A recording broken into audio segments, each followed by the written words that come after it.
Hi, folks. Welcome to another episode of Finding Data Friends. We are lucky enough to have found a new data friend again today. Simon, thank you so much for joining us on the podcast. And do you want to tell everyone a little bit about yourself? Thank you for having me. Yes, my name is Simon Frazer. I started my career as a software developer, which I really enjoyed. But I noticed I gradually started really enjoying SQL Server more. So I transitioned to a database developer. Now I'm a DBA. Mad about SQL Server, very geeky about it, can't stop talking about it. And here we are today. Amazing. And you live in the south of England, right? Yeah, I'm about an hour south of London. And it's funny, whenever I say that to people who aren't from England, they think, oh, that's kind of London, isn't it? I said, well, no, an hour from London, you could be in the middle of a field in your wellies praying it won't rain somewhere. You know, it's to me, it's far from London, but it's south of England, yes. Awesome. Very cool. All right. Well, the first question that we always ask our guests on the pod is what their favorite data thing is. So, and you can't say all data and you can't say all of SQL Server. It has to be slightly more specific. I did spend a lot of time thinking about this one. And I thought if you'd asked me maybe a year and a half, 2 years ago, I would have said performance tuning in SQL Server, because you don't often get to do that. There are the mundane things you have to do, but the performance tuner I really enjoy. I really love making queries quicker or advising developers on how they can do their application better to make SQL Server not so slow. But to be honest, now my favorite thing is the data community. I feel like I'm very late to that world. I knew of it. I knew people went to meetups and there were events on, but when I was younger, I was very naive and like, oh, I know everything. I don't need to go to these conferences. I was very wrong. The conferences are great. The kind of user group meetings are great. You meet so many great people. I've learned a lot. You hear things from different people's perspectives. And yeah, I would say to anyone, just get involved. It's just such a good community to get involved in. We're lucky to have that with SQL Server, I think. Yeah, I totally agree. Yeah. I think both me and Ben would agree that getting involved in the data community has pretty much changed entire career trajectories, right? Like it's not just the learning, like the people you meet, the contacts you have, and then when you get stuck, that there's more than 100 people out there that can help, To me, that's like 99% of what conferences are about. It has been forever that I really attended a session I've moderated sessions, or I've been in sessions that I've been kind of involved in because it was at one of our events or whatever. But really attend all these conferences, there are so much brain overflow to me just because of all the people and all the chats and all the conversations I'm having, that I'm usually having a super hard time focusing on like in-depth content. I sometimes do like 100 level sessions where I'm like, okay, I'm just trying to get a grasp of a concept, but it's been probably years since I've attended as an attendee like a 400 or 500 level session.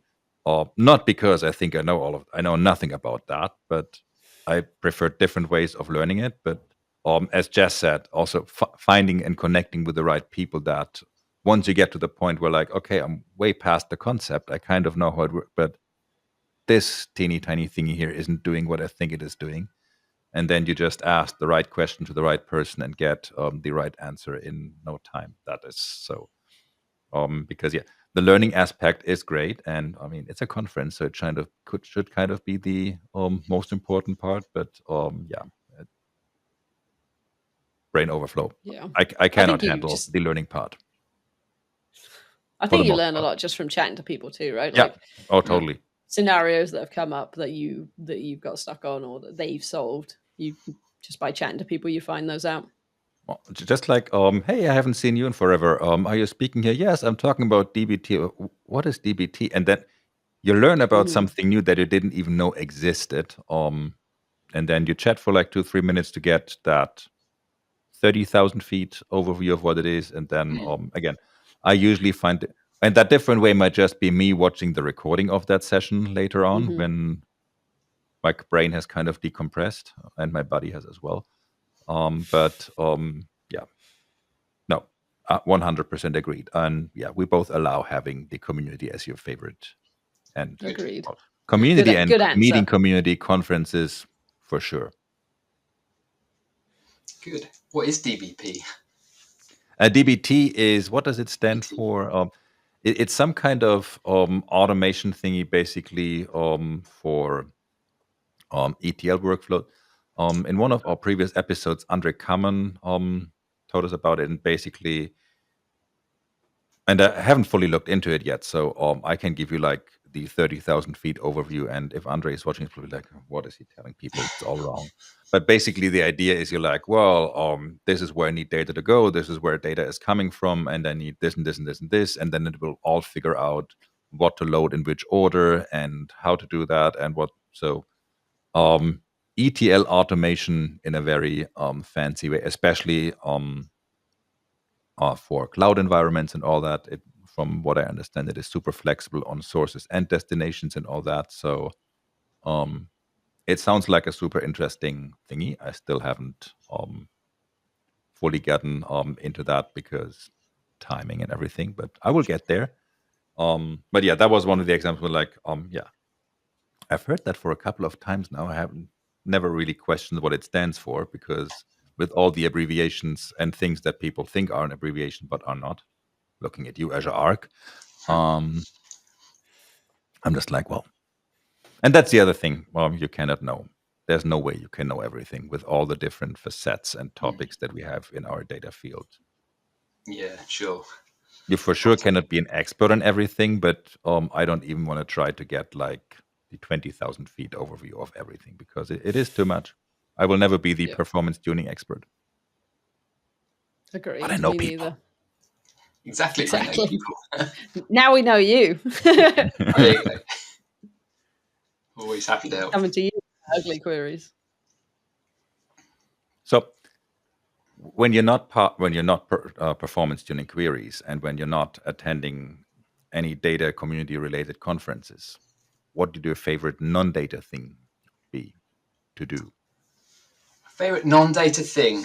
Again, I had to really think about that. And I'd say at the moment it's traveling, which is quite a broad term. But well, we've had broader answers, so. Oh, have you? Okay, good. My favorite thing is hobbies. Yeah, exactly. It's like, okay. With traveling, if I go with my family, I get family time. It's great. If it's work related, I get maybe a conference. I'm learning stuff. I'm meeting people.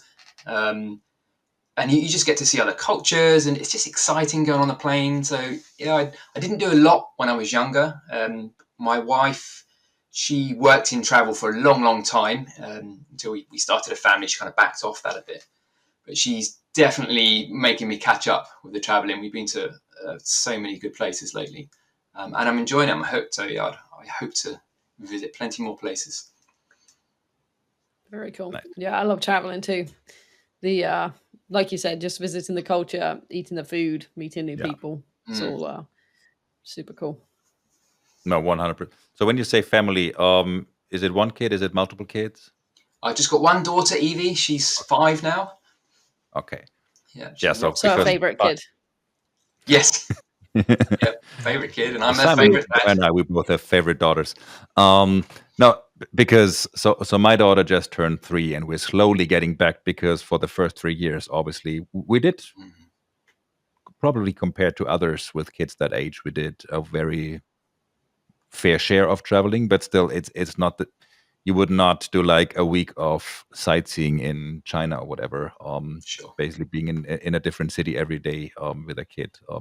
And we're slowly getting back.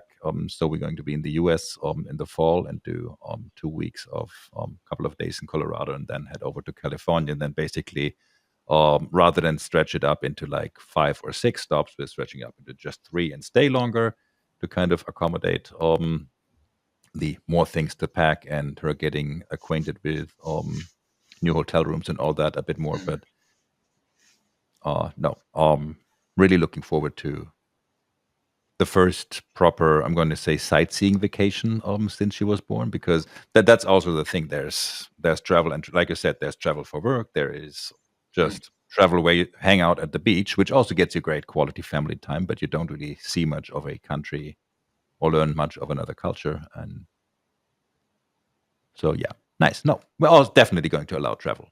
Good. I think you need a balance, right, of sightseeing, city break type holidays and beach relaxing type holidays, because quite often we'll go somewhere and just like try and see as much as we can, but then we come home and we're still tired. You need somewhere to just sit and do nothing for 3 or 4 days. But yeah, so that's what we always used to do. Like, ideally do like a 2-week vacation, and then do like 1 week of heavy sightseeing, where just at the end of the week you're like, did we really see all of this in just 1 week? And then you just hang out at the beach and decompress and enjoy that. 1 week of nothing and recharge. Yeah, that's a good plan.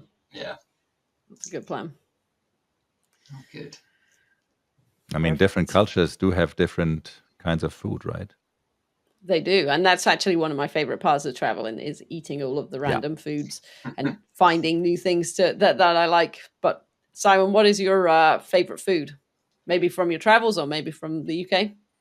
Well, my favourite food has got to be Italian food, and there's a story behind this. When I was younger, I actually currently live in the town I was born in. I tried to get away, but ended up kind of gravitating back. But when I was younger, probably about the age of 2, we had Italian next door neighbours, and they were like really Italian. Like the wife would always be cooking, and they would always have these great kind of meals outside. They would just drag tables outside and just eat outside all the time. And they used to lift me over the fence when I was 2 years old, sit me down, and just feed me pasta. And I'd be covered in pasta sauce, but I'd be loving it. My parents would think, where on earth is he gone? Because they didn't realise I was next door. But I would say that's the reason why I now love Italian food. I'm actually vegetarian, but I find with Italian food there's so much vegetarian choice anyway. So yeah, definitely my favourite. Yeah, although I do quite like vegan in Italy, but as long as it's vegetarian, you're good. Yeah, I'm not a fussy vegetarian. Yeah, I'm just never really liked meat, and one day decided not to eat it for a while, and here we are, maybe 10 years later. So I'm pescatarian, so almost same. Yeah. And with any kind of Mediterranean food, that part is super easy.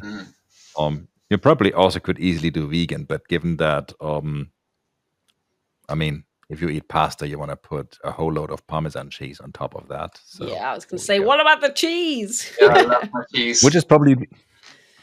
So I like making fresh pasta, and I like making with eggs. You could substitute that to just doing not bad pasta without the cheese. Nah, not happening. Not happening. Yeah. So cheese, yeah. I draw no offense to anyone, but everything's better with cheese. Yeah. And those that say it's not, either have no idea what they're talking about, or they're lactose intolerant. That is also a good. Please unsubscribe. Like most people say, like and subscribe, but just unsubscribe if you don't. If you're not into cheese, it's not the place for you. There's all kinds of reasons where people are like, if you have this and this opinion, please just unfriend me. Yeah. Cheese is one of it's one of the less popular buckets. Usually it's I'm going to say more controversial topics where people, less controversial depending on which side of history you're standing on. But but there we go. Yeah, no. Welcome to the Cheese Lover podcast. Hey. We should Are we rebranding? Yes. This was the last episode of Finding Cheese Friends.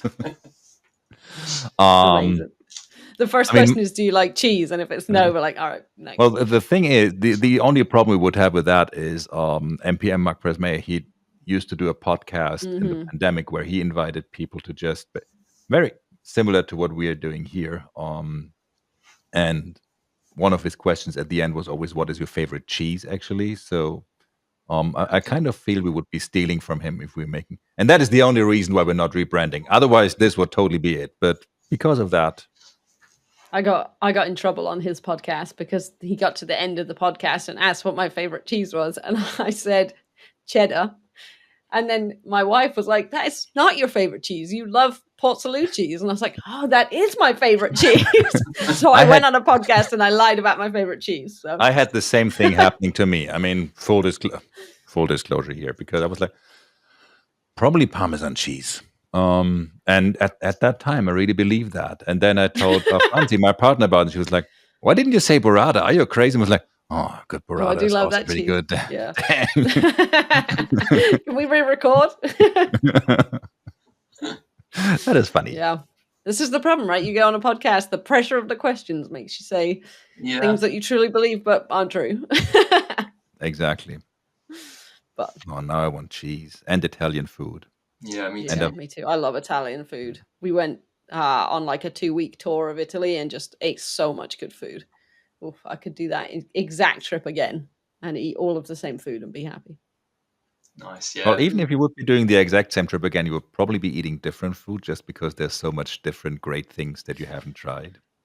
See, here's the problem, though. I'm the kind of person that goes to a restaurant and has something they like, and then every time you go back to that restaurant, you have to get the same thing because you know you like it. Same. However, if I'm in a different city, I would usually just try to go to a different restaurant for that reason. Yeah. Okay. Like we have that one What if Italian it's not place good? that used to be basically right next door to where we lived, and then we moved, and now it is super far away, like 5 minutes walking. And yeah, basically every single time we have the same thing there because it's not for you, Simon. I'm sorry. It's a whole fish in a salt crust. So they salt crust it, put it in the oven, and it makes it so smooth and tender. And a little bit of that salt sinks through and gives it a little. It's not like salty taste, but just like a teeny tiny bit of a salty aroma. I'm going to say, so good. Ooh, a salty aroma, nice. Yeah, because because all that salt obviously comes off, including the skin that it attaches to, and all the salt basically it makes sure it does stay moist, which is also perfect. If you're preparing it for guests, you just put it to the oven, and it doesn't really matter if it stays in at like 10 minutes more or less, because it will not get dry, and it's just super delicious and everything. So, but the salt will not stick to the fish, because otherwise, like, so you're basically eating a block of salt. No, this is not. A teeny tiny. And then you just drizzle some nice olive oil over it, and have like some spinach or some salad or potatoes or all of that. Any butter on those potatoes? I mean, you could. I usually avoid mixing butter and olive oil. I would just drizzle, and when I say drizzle, I will mean, we all know what I mean if I say we drizzle. Call it a drizzle. We need another for bottle. Health reasons. Yeah. Can I get one more bottle of wine, not of oil? But I mean, you could totally do butter. I mean, some Italian chef will probably now be like, "Yeah, cannot put butter on this." Yes, you totally can. But unsubscribe. Exactly. You know, I remember in the beginning when your podcast, when every single time someone subscribed to the channel, I got that email. I was like, "Hey, Jess, we're at 10, we're at 25, we're at 50, we're at 100." Now we're gonna be like, "Yeah, we lost another one that didn't like cheese. Good job. Get out. Get off the van." Yeah. I'm so happy none of us is in marketing, because I have a feeling we'd be doing a terrible job. But yeah, we're bad. That's just an assumption. Well, hey. Anyways, I have to go to the kitchen and put some salt on a fish. I have to go to the store to buy some fish and salt first. Then, since I'm at the office, I have to buy an oven. So I got lots of things to do. But busy. It is what it is. Which is why I'm cutting you all off for today. Simon. Okay. Pleasure chatting with you. Thank you so much for joining us. It was another very fun episode. Good. Thank you, Jess. Thank you, everyone, for watching. And we see you all next week with yet another friend. Thank you. Bye. Bye, folks. Bye.